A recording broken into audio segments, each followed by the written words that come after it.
From South Carolina Public Radio, this is the South Carolina Lede. I'm your host, Gavin Jackson, and this episode was recorded on March 22nd, 2024 in South Carolina Public Radio studios here in Columbia. In this episode, we catch up with friends of the pod, Jeffrey Collins with the Associated Press and Joe Bustos with the state newspaper. Shout out. To talk about the House's expanded school voucher program, judicial reform, primaries, and more. We take a look at the latest Fed decision to hold interest rates steady, and we get a report from Scott Morgan on evictions in the state. Plus, the Biden administration cancels debt for 78,000 public service workers. Are you one of them? But one debt that will never be cleared is that if you don't call us, 803-563-7169, there will be no forgiveness to this podcast. We want to know what you're doing. Maybe you got your student loan debt canceled. That'd be awesome if you called us and let us know. 803-563-7169. Also, spring is here, folks. How's the pollen in your neck of the woods? Terrible! 803-563-7169. And here at South Carolina Public Radio, we want to provide in-depth, transparent, and factual coverage of the upcoming June primaries and the November election, from federal down to the state and local level. We want you and your voice to be part of that process. South Carolina Public Radio was recently chosen to be part of the America Amplified Election 2024 initiative. As part of that initiative, we want to hear from you. What questions do you have about the upcoming June primaries? At southcarolinapublicradio.org, you can submit your questions in a form embedded in our article about the America Amplified Project. There's a link right there on the website, folks. Let us know what you're interested in.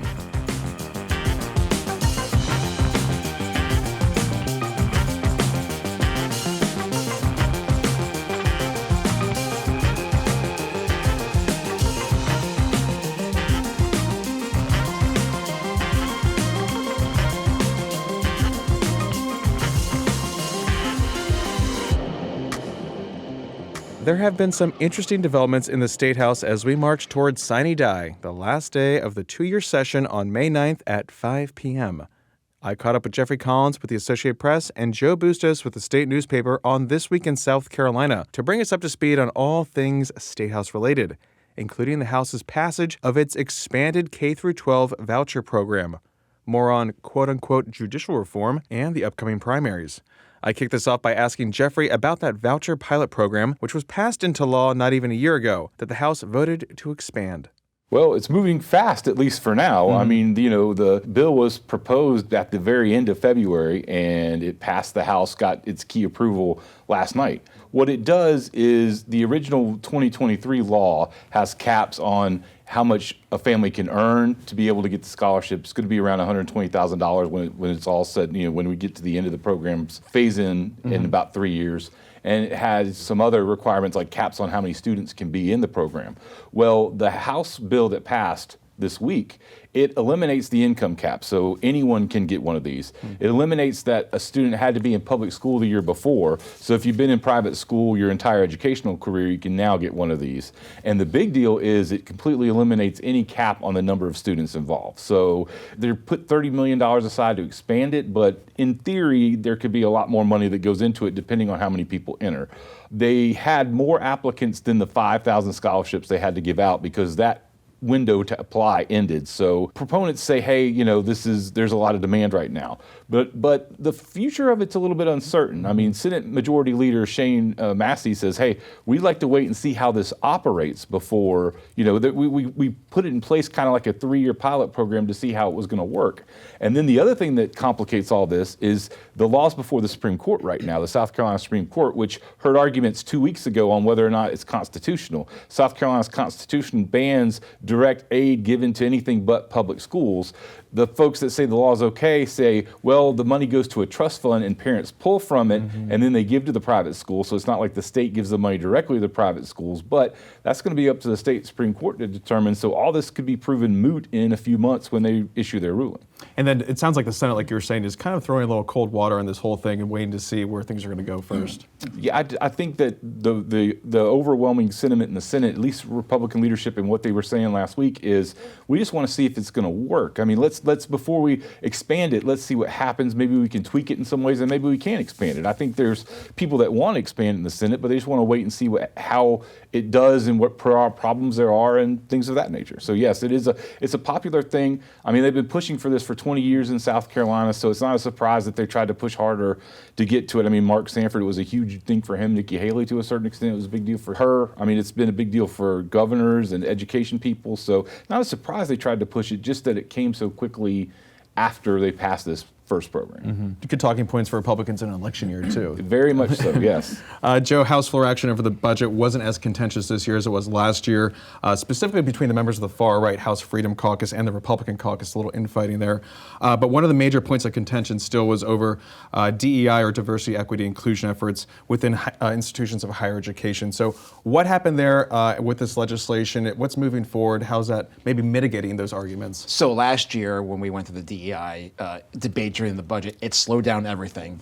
The Freedom Caucus put up a bunch of amendments to try to strip colleges and universities of that funding, at least money that they use for DEI, and then they eventually brought those down with the agreement that there would be discussion on a bill to ban DEI, or at least address DEI at colleges and universities. That bill got heard this week in a committee. It passed out of the committee. So that bill would ban diversity, equity, and inclusion considerations in hiring and ban mandatory diversity training at colleges and universities. So now we'll see how it goes in the full House. Yeah, I mean, and just tell me a little bit about the vibe in the House when it came to the budget this year, too. I mean, again, not as contentious. It seems like everyone was just maybe working to get things done because it is an election year. There still was those amendments from the Freedom Caucus. They were trying to strip money out, try to move it towards other purposes, to what they considered core functions of government. They tried to strip funding from the Arts Commission. Those efforts ultimately failed, but they got the $13.2 billion budget passed out of the House relatively easy. They got it done in 2 days, so we all survived that one. Jeffrey, when we talk about judicial reform being ramped up, last year it really took a lot of, a lot of attention. We started hearing more and more about it because of what the state Supreme Court did last January when they overturned that 6-week abortion ban. That really kind of lit the fuse for everyone saying we need to reform how we elect judges in the state, which is done by the legislature. But the Senate passed its version of judicial reform this week. Can we actually call it reform? What does the bill do? What does it not do? Yeah, that's the first thing I was going to say is no one can really agree on what it is. I mean, some people call it judicial reform. There's some people that say it's legislative reform because it changes how the legislature operates in electing judges. But what the Senate bill does is it expands. There's a commission that screens judges to see if they're qualified. And it expands the number of that to 12. And for the first time, it gives the governor appointments to that board. So it's a 4-4-4 system, 4 from the House, 4 from the Senate, 4 by the governor. And, there's a lot of talk about whether legislators who are attorneys should be on that panel. They get to stay. And in fact, they probably will dominate the House and the Senate appointments. The governor's appointments are people from outside the legislature. They're attorneys, somebody from the prosecution side, somebody from the defense side. There's a retired judge that is required, the governor's required to appoint. So that changes the makeup of that board. Also, they were only allowed to send out 3 candidates. Now they can send out up to 6. They have to send out all the qualified candidates up to 6. If there's more than 6, then they can make a choice and narrow that field down a little. There's some changes in how the election takes place. The General Assembly chooses the judges based right now on a majority, right? So there's 170 members, 124 House, 46 senators. Whoever gets the majority wins. Now you have to get a majority under the Senate bill of each House, which could create an interesting situation where a candidate gets the majority of the House members and a majority of the votes, but can't get over 23 senators. So we end up going to another election and another election in the cycle. So this all goes over to the House right now. Speaker Merle Smith indicated that he tends to, if the Senate passed something, that they would probably take up their issue, which should tell you that we're probably not going to get any further than where we're at. No additional reforms, so to speak. That's probably where we're at. We're not going to have something like where we eliminate lawyer legislators from the panel or something like that. So the House is going to take it up. We have 21 legislative days left. That's probably enough time to figure it out, but something will probably happen. About a minute left, Jeffrey. I want to ask you about the 2-week filing period for all 124 House members, 46 Senate members, and the 7 congressional seats that are up for re-election this year. That closes on April 1st, but I want to get your take on just what you're seeing right now, what you're thinking it's going to look like when it comes to what primaries might look like come June 11th. There are 4 senators who aren't running for re-election, 2 in the upstate, and they're Republicans, 2 in the Midlands who are Democrats, including Nikki Setzler, who's been in the Senate since I was 2. So there will be there will be some changes there. And I mean, it was redistricting, so there are districts that, I mean, South Carolina is growing, and it's growing in places where rural Democrats like Gerald Malloy or Kent Williams are going to have to find areas where, they're getting Republican areas put in there. So it could be an interesting general election. And then there are the 3 Republican women who will all probably get primary challengers who, they're the ones that were against the total abortion ban, making it more of a 6-week heartbeat ban in South Carolina. Those folks will probably face challengers too. So it'll be very interesting. Mm-hmm. And Joe, I want to wrap up really quick, but just 20 seconds on the House really quick. All right, we might see Kirkman Finley file. He is raising money, and at least 3 Freedom Caucus members have primary challengers. There's more to that interview, which you can find on youtube.com/South Carolina ETV. That's where all of our content lives. Yes, the internet. Sticking with the Statehouse, the Senate and the House have passed resolutions dealing with state funding and what they can take up after May 9th. Both chambers agreed on a continuing resolution, which would keep the state government funded at current levels should the Republican-controlled legislature not pass a budget by June 30th, which is not expected to happen. This is just a safeguard. But while session ends on May 9th, lawmakers will still need to meet to hash out details on bills that have passed both chambers and are in conference committees. Those committees are made up of 3 House and 3 Senate members. There will be more hashing going on because there'll be meetings to hash out the differences over the budget and dates for both chambers to come in to approve the compromise or the hashed out budget and gubernatorial vetoes. Sometimes, like last year, that stretches into June and can even disrupt some travel plans. But with primaries on June 11th, expect things to move quickly this year. Both chambers have approved a continuing resolution and a sine die resolution that dictates what they can do after May 9th. Without a sine die resolution, the governor can call lawmakers back to get work done like he did last year. They don't like that. The Senate also set S-95 for special order. That gives the bill, which would make the Comptroller General an appointed position by the governor with confirmation by the Senate, debate priority status. The legislation, if approved, would require voters to okay the constitutional change, which comes in light of the accounting oversight that rocked the state last year. While no money was missing, a $3.5 billion accounting error over the past decade led to the resignation of Comptroller General Richard Ekstrom. The last time lawmakers approved a statewide constitutional office move from popular election to gubernatorial appointment was in 2018, and it was the superintendent of education. However, voters rejected the move 60-40, and the position remains on the ballot. Amid the accounting errors, perhaps voters could have a change of heart this go-around. Who knows? Unlike the well-known and more political superintendent of education position, the Comptroller General is the state's chief accountant and fiscal watchdog. We'll see. The bill still has to make it through the Senate and the House.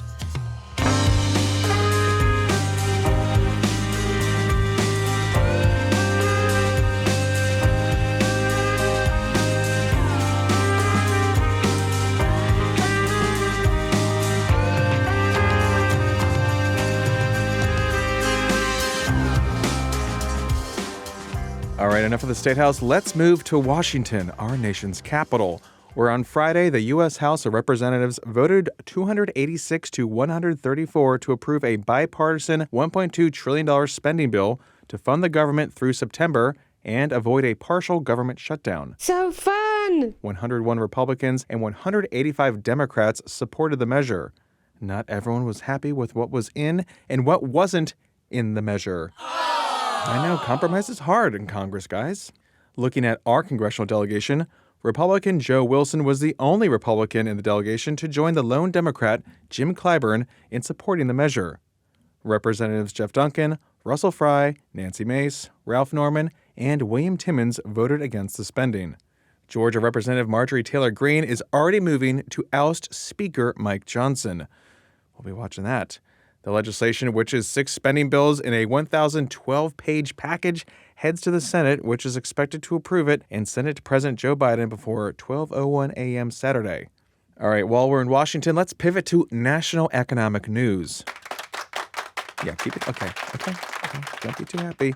Why are we doing that? Because everyone loves the economy, right? Some do, some don't, right? Even though it remains very strong and grew by 3.1% last year, thanks to resilient consumer spending by consumers like you, the housing market was still a bit subdued. Nevertheless, GDP is expected to shrink to 2.1% this year. However, that's still positive. That's a positive 2.1%. That's not a recession. And now you're saying, oh, Gavin, gas is $3.22 a gallon. Inflation is running at 3.15% annualized. Mortgage rates are 7%. And Sure, inflation. I don't have as many potato chips in my bag of potato chips. Wow. Chester Cheeto says, keep eating Cheetos. Okay. that was Chester Cheeto in studio. Oh my God. You know what I say? Drive a more fuel-efficient car and do it slower. Okay, you guys are speeding out there. I see you. Shop smarter. Understand that mortgage rates are in line with their historic norms. And wait to refi in a few years. Or you know what? Wait to buy if you can. And sock some cash away to take advantage of these high interest rates. Okay? Yes. That's coming from your unlicensed personal financial advisor. It's my recommendations, guys. And if you're at Maritime right now, I got a whole different thing for you guys. Tune into the Patreon, hit the Patreon, subscribe there. I got so much more you can take advantage of. Maritime loopholes, guys. But enough about me. Let's hear from Federal Reserve Chairman Jerome Powell, who spoke to the media on Wednesday following the Federal Open Market Committee meeting in which interest rates were held steady in the range of 5.25 to 5.5%. The economy has made considerable progress toward our dual mandate objectives. Inflation has eased substantially, while the labor market has remained strong. And that is very good news. But inflation is still too high, ongoing progress in bringing it down is not assured, and the path forward is uncertain. We are fully committed to returning inflation to our 2% goal. Restoring price stability is essential to achieve a sustainably strong labor market that benefits all. Today, the FOMC decided to leave our policy interest rate unchanged and to continue to reduce our securities holdings. Our restrictive stance of monetary policy has been putting downward pressure on economic activity and inflation. As labor market tightness has eased and progress on inflation has continued, the risks to achieving our employment and inflation goals are moving into better balance. Ugh, land news. But when are rates going to start ticking back down to maritime levels, you ask? Well, that remains the tightrope the Fed continues to walk, especially amid stubborn inflation that ticked up this year. Here's Powell's outlook. We know that reducing policy restraint too soon or too much could result in a reversal of the progress we have seen on inflation and ultimately require even tighter policy to get inflation back to 2%. At the same time, reducing policy restraint too late or too little could unduly weaken economic activity and employment. In considering any adjustments to the target range for the federal funds rate, the committee will carefully assess incoming data, the evolving outlook, and the balance of risks. Sticking with the economy, we also have a report from South Carolina Public Radio's Scott Morgan on eviction rates in the state. South Carolina is home to the most eviction-prone large city in the United States, North Charleston. We're also home to the most eviction-prone mid-sized city in the United States, with St. Andrews, and 47 of the 100 most eviction-prone rural small cities in the country. Here's Scott's report. When the Eviction Lab first released its online database of eviction rates in the U.S., South Carolina had worse numbers than literally everywhere. And when those data were updated to go through 2018, not much changed. And now, here we are in 2024. And The data hasn't changed. Like, the Eviction Lab report came out, a lot of folks in the state scrambled together to try to fix this system. Now, 5 years later, it's still in the same position. this is Glennis Hagans. She's a Skadden Fellow at NAACP. As the result of a federal court decision that allows South Carolina NAACP to automatically collect online court records, the agency has built its own database of up-to-date eviction numbers for the state, broken down by county, and, Hagan says, to be refreshed every 4 to 6 weeks. Those data were released for the first time on March 14th, and they tell a familiar story. South Carolina's housing issues have not fixed themselves. Even with the good work that they're doing in Charleston with housing court and the work to be able to expand housing court across the state, there's still a need for some change. The data show that since March of 2020 through this past January, landlords filed 377,000 eviction filings in South Carolina. That includes tens of thousands of evictions filed during the year and a half that federal and state moratoriums on eviction were in effect. Faring worst over the past 4 years is Dillon County, where 31 evictions were filed for every 100 renter households. 12 other counties statistically had 20 or more filings per 100 rental households, and those are a mix of rural small counties like Marion, Greenwood, and Laurens, and larger urban counties like Richland, Greenville, and Spartanburg. We're in the space of actually deep crisis. The bleeding has not stopped in South Carolina. Kenya Cummings is the Director of Strategy and Development for the South Carolina Housing Justice Network in North Charleston, who worries about how repeat eviction filings dog tenants for years. We have a lot of tenants that are often asking us the question of, how do I expunge this? And there's actually not a real clear pathway forward around that, which just creates a lot of issues for folks that are trying to find housing, but also for folks who are trying to fill vacancies. And this gets at two things that South Carolina NAACP, the Housing Justice Network, and a host of other partner agencies want to make clear about the release of very recent eviction data. One is, no one is looking to make villains or victims out of anyone. These agencies just want the real numbers to tell the real story of eviction in South Carolina. Two, publishing these numbers is a teachable moment. I think part of the solution is definitely landlord education. It's also tenant education. Tenants need to understand what housing rights they have in the state of South Carolina, because often you watch something on TV, it looks exciting. Someone says, withhold your rent, and you think that that's a viable path forward for yourself. And it's not in the state of South Carolina. Glynis Hagans agrees that way too much misinformation circulates the social media landscape, and that's what's feeding answers to AI searches. I was on ChatGPT one day just playing around, and I was like, how do I handle an eviction in South Carolina? And completely out of left field, they were like, you can go to South Carolina Department of, and it was a department I had never heard of, and you can file a complaint for one of these issues. And it was like discrimination, eviction, and it was just completely made up information. What troubles Hagans, though, is that those AI fever dream answers sound eerily close to what she hears from a lot of real-life tenants who are facing very real-life eviction. I did a series of talks with Homeless No More, and the information that I heard there was just super alarming. And so correcting that information is going to be an uphill battle already. And so if we can give folks true information and some resources, I think we're already fighting a battle that has sadly begun. Hagan says the true aim of getting continually updated eviction numbers in front of people is to use that information as a vehicle to begin conversations about help. That's the reason why so many nonprofits, from SC Appleseed and Pro Bono Charleston to the ACLU and the South Carolina Coalition Against Domestic Violence and Sexual Assault, are in on this. They want tenants to know that there is a network of help for their legal and personal needs in a state with few tenant protections. You can find that report and more on southcarolinapublicradio.org. Also, while you're there, hit that donate button. Your donation to the ETV Endowment supports our ability to purchase quality programming to fill the airwaves you listen to, and it also helps support our mission to educate and inform South Carolinians, like this podcast. Aww. Now, on the way out, some good news for thousands of public service workers in South Carolina. The Biden administration is canceling some of y'all's student loan debt. The administration announced on Thursday that since October 1st, 2021, it has canceled $1.3 billion in student loans for nearly 16,000 South Carolinians.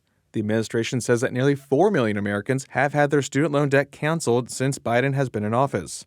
If you're one of the 78,000 nationwide who are eligible for debt forgiveness in this latest round, you will receive an email regarding the move next week, according to the White House.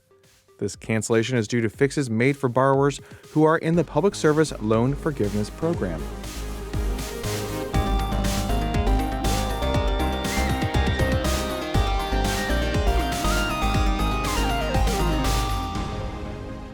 Welcome to the wind down section, our little break from the news. We're glad you're here. This is our chance to talk about things that are not the news, but sometimes the news trickles in here, doesn't it, A.T. Shire, producer of the Lead Podcast? So we try our hardest to keep it separate. I mean, the door. I bar the door. It's mostly a severance type situation where we forget exactly what we said in the earlier part of the show, and it doesn't try to get in here. But if you've ever seen Severance, you know that doesn't work. Anyway, Gavin, it's so good to be here. It's Friday. Friday. Yay. Honestly, I'm feeling better. The COVID, I think, is it evaporated? It's finally behind me. That's good. I think I've slept enough hours to finally get over it. I woke up this morning and was just like, I think I don't feel like garbage. And then you open the door and it's like pollen. Yeah, the pollen. And then I felt like garbage again. It was supposed to rain all day and wash away the pollen into the big pollen puddles. And it has not happened, and I need it to happen. I wore my boots today just for that. Anyway, Gavin, we got some calls. We're going to double dip, okay? That means two. Okay, well, we don't have as many chips in our bag because of shrinkflation. Oh, well, I saved 2 chips to dip. We're fighting the shrinkflation with our calls here, okay? Please call and help us fight shrinkflation. Are you ready? Again, this is a debt that you can never fully repay, okay? There's no Uncle Joe's not coming here to cancel this debt, guys, it's okay? Canceling this debt. This is a life debt. You got to tithe if you're listening to us. It's written on your soul, okay? Anyway, Gavin, are you ready for the first call? Yes, please. Hi, this is Eunice Laymacher from Clemson, South Carolina, although I'm actually in Pennsylvania right now. Go Birds! And I'm calling to say I support getting rid of an old refrigerator. Refrigerators are one of the main users of energy, and old refrigerators especially so. So I encourage your dad to go ahead and throw that out and get a new one and a smaller one. We have many more energy efficient options. So keeping old refrigerators in the garage is a good way to increase your energy bill, as is that electric bill you talked about in the pod. That our Congress, our state houses are considering. They're going to put a lot more money into gas power as opposed to increasing our solar power in the state, which would be a way to reduce our energy bills. But it is South Carolina. Anyway, I say I support your dad. AT. Bye. Oh, +1 for Papa Shire there from Eunice. Thank you, Eunice. You're killing me. I understand the argument of more energy efficient, more new, easier on the environment, but also like these new fridges break all the time. And so, like, is it more efficient if you're going through more fridges? Well, I will say this. Okay, Gavin weighs in. Gavin's gavel.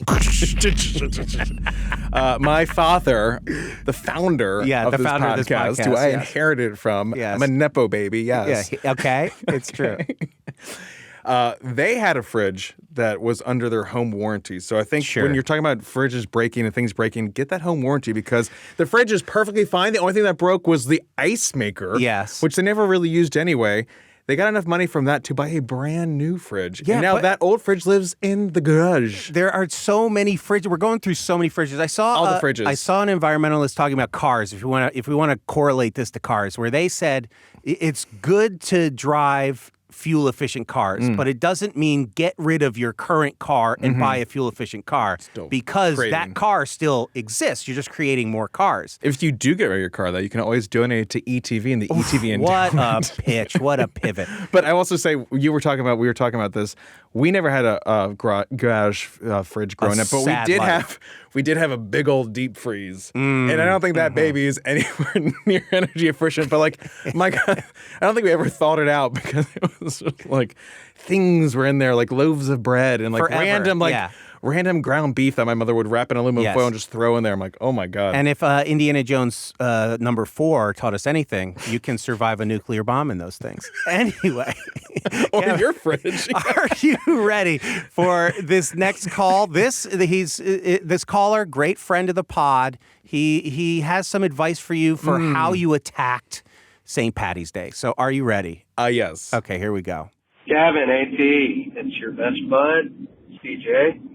I'm driving in my pollen-covered car. Hands-free talking, so no worries. But I was just listening to the wind down on St. Pat's. And, Gavin, you could have given your official, non-official Beerman sponsor of the lead a call, and you wouldn't have had to wait in any long lines for IDs or anything. But I hope you guys are doing great. AT, I hope you get clear of the COVID sometime soon. So you can be amongst the masses and then, breathe in all this nice pollen that has my head feeling great currently. But I hope everyone's doing well going into springtime. Excited for Gavin's spring-summer travels, his beach time, and to hear all about that. Hope you enjoy some nice Peak Drift seltzers wherever you may be. All right, guys. Great talk to you. See ya. Bye. CJ, love hearing from you, bud, and love you calling from the road. I know he's doing hands-free, but whenever I call hands-free, I always keep my eyes closed. Yeah, I like to visualize who I'm speaking to mostly. People that have to look at you when you're talking and driving, don't do that. Just look straight ahead. Come on. You don't have to do that. But we love hearing from folks while they're driving. Do it hands-free or pull over and calls. But I also hate to use this position of any power or privilege to use it for VIP passes or, women's basketball tickets, if anyone has any. I will repeat, women's basketball tickets. Yes. I would hate that. I would never do that. But also all the pollen. The other day, Monday, right? So it rained on Sunday somewhat, but then all the pollen still came on Monday. Yes. In my car, we need the rain. We love the rain. We love the rain. Stand. We're we not stand. against. We stand. I'm not Thank you, Queen, for saying that. Yes. Thank you, Mama. Mama, kudos for sharing, for spilling.